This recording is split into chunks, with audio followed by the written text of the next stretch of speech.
This is MIP. Get woke.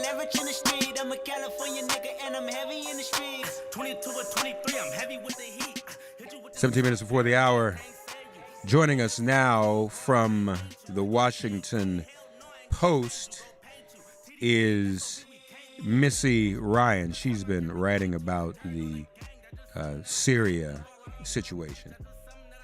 Missy, good morning to you. How are you? Good morning. Thanks. Nice to be here. I'm fine. It's a pleasure to have you. Is there any new news? I mean, it's been reported. You've reported that there were some of these sites that were taken out in the past 24 hours. Is anything new that we've learned? Well, what we've seen is a very defiant Syrian government. They've said that the strikes have not had any lasting effect on their ability to operate. You have had really an attempt to minimize the impact of this. The Syrian government asserted that many of the missiles were shot down, an assertion which the Pentagon denies. But overall, I think that the defiance isn't particularly surprising from the Assad regime. It's the posture that they've adopted in the past. But I think it does underscore the fact that Syrian President Bashar al-Assad and his backers, namely Russia and Iran, are likely to be able to continue the course of the war as they were prior to this operation, which unfolded on Friday night in retaliation for the chemical weapons strikes. It definitely could have some sort of impact on the chemical weapons capability that Assad has, but overall, I don't think it changes the trajectory of the war. So does it make sense for the president to declare then mission accomplished if it really doesn't make a lot of difference? Well, I mean, it depends what mission he was talking about. If he was talking about a very narrowly or fairly narrowly defined mission to retaliate for this one particular chemical attack and potentially degrade the chemical weapons capability that the government retains, I mean, that mission, yes, was accomplished because, you know, it was set out in fairly constrained scope. But, you know, when you think about the broader conflict in Syria, that is almost certain to continue indefinitely. The administration hope that there will be a negotiated settlement to the war. Just this is there is no sign that is likely in the medium term. Your latest piece talks about how this is or how it did unfold in terms of policy for the administration. Talk to us a little bit about that. Was this something that everybody was in on in the administration, or is this something that Trump kind of came up with on his own? Is there a long-term strategy that's being discussed? Well, what our reporting tells us is that President Trump, like he has been in the past, was moved by imagery of suffering civilians in Syria. You know, when these kind of attacks have occurred, you've seen these very gruesome images of children and civilians suffering the attacks of chemical weapons, which is sort of just very horrifying and a very gut level for anyone. So he apparently was moved by this. This is what we're told, and started talking to his senior advisors about retaliating. And, you know, they're definitely, I mean, I think that there's broad agreement across the government that the use of chemical weapons is beyond the pale. There are international laws against that. That the idea that he would use this on civilians is, I think, broadly rejected by everyone in the U.S. government. But there's definitely concerns. There were definitely concerns among some within the administration, particularly in the U.S. military, about the implications of any sort of military expansion in Syria. Remember, we have this other parallel campaign where U.S. troops are supporting local forces against the Islamic State.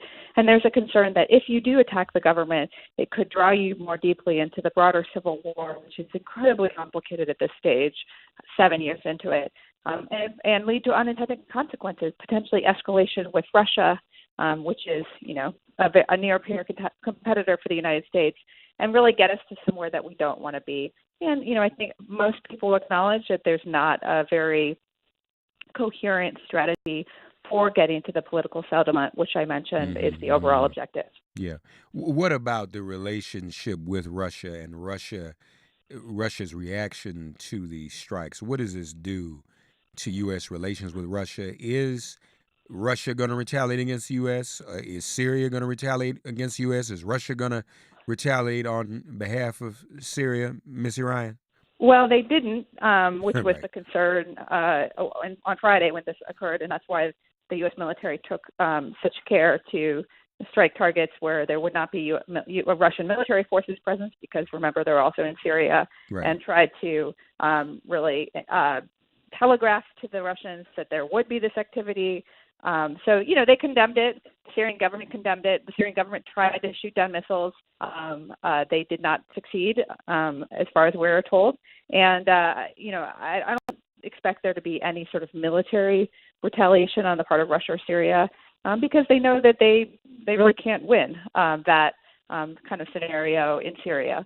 There could be other sorts of retaliation. Remember that Iran is also an important backer of the Assad regime, and in the past, Iranian-backed militias have attacked American troops, and there's Mhm. American troops in Iraq and Syria, so that's something potentially that could be a sort of asymmetric response. But we're just going to keep a watch on that. You said that they did not hit any Russian military targets. That was a very conscious and strategic decision, I take it. Absolutely. I mean, Uh, I don't think that it was ever on the table to target Russian military targets per se. I mean, there's a big air base and a naval base where Russia is, but they also have advisors all over the country. And so the idea was to make sure that they didn't inadvertently strike a site where there might have been some Russian military advisors. And so that was very deliberate, yes. yeah, yeah. Um, so I guess to sum up our conversation this morning, um, this may very well have taken out their chemical weapons capability, but is negligible in terms of turning the tide of the war, or actually of the Civil War, even ending it, right? Yeah, my asterisk to that would be that they've degraded the chemical weapons capability. I think they still retain some chemical weapons ability, but it may have been weakened by this strike. Yes. Yeah, yeah. All right. I see you've been covering this pretty daily. What are you looking at today? Well, I think today will be any sort of indication about what is going on with the other military campaign, which I mentioned the United States is conducting in Syria. And then really for the longer term, will this happen again? The Trump administration has said that they will not hesitate to strike if there are additional chemical attacks. But really, there is a lot of resistance to doing this. And so what will be the bar for deciding that chemical attack is sufficient enough in order to trigger another strike, because there have been small-scale attacks that have triggered no American response in recent months. So, Lastly, in your coverage, did you run across any indication, Missy, that the president really wanted to get this done, um, but there was a timing piece as well, that this would show a tough stance against Russia and maybe even take some of the controversy regarding the president, Michael Cohen, James Comey, out of the headlines? You had any evidence that that ever came up, or there was any signal that that was considered? well, I mean, the deliberations about Syria were certainly happening at a time where that was another important element dominating the White House. Um, we have no I personally have no indication that was in any sort of deliberate operation Sure. to distract from what else was going on. But I mean, these obviously, the timing of both of these things was something that was hanging over the White House on the same week. So, I think that it's difficult to know the causality there. All right. Missy Ryan of the Washington Post. Follow her, of course, at the Washington Post, and on Twitter, Missy_Ryan. Missy, pleasure to speak with you, and good luck with your ongoing coverage of this and your reporting. And let's talk again sometime, okay? Good work. Thank you. All right. Enjoy your day. All right. Bye. Bye-bye. Missy Ryan, folks of the Washington Post. 866-99 series. We're going to go to the top of the hour. Um, If you're watching our stream, you can see I'm still wearing number 42. I'm still celebrating Jackie Robinson Day the day after. It has become somewhat of a make it plain tradition. It really is.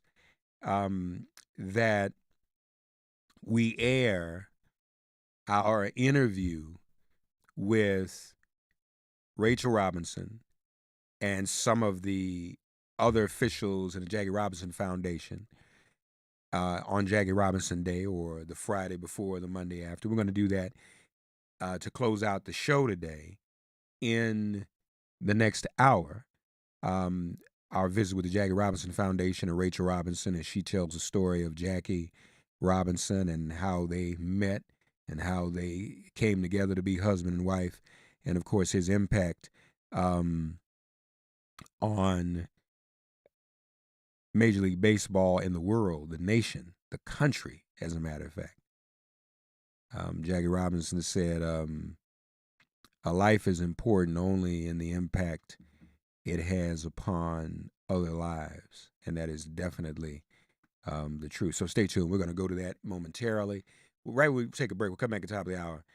And while that's airing, Brittany and I, because we still got to do this, we got to go to the bank, see if we can get one of them Jared and Ivanka loans. Since they can just go on name and get loans and go into debt of several $100 million. And but what we're going to do is get this loan, and we're going to open up our own coffee shop and do the show. Have our own business. We can do the show for them. Wouldn't that be fun? So y'all don't have to go and spend all your money in Starbucks every day. You can spend it with us. Wouldn't that be fun? All right. So folks, stay tuned. Don't forget. If you've got young people in the car on the way to school, have them take a listen. They will hear our exclusive conversation with Rachel Robinson. This was several years. I'm trying to remember when we did this. I have to go back and think.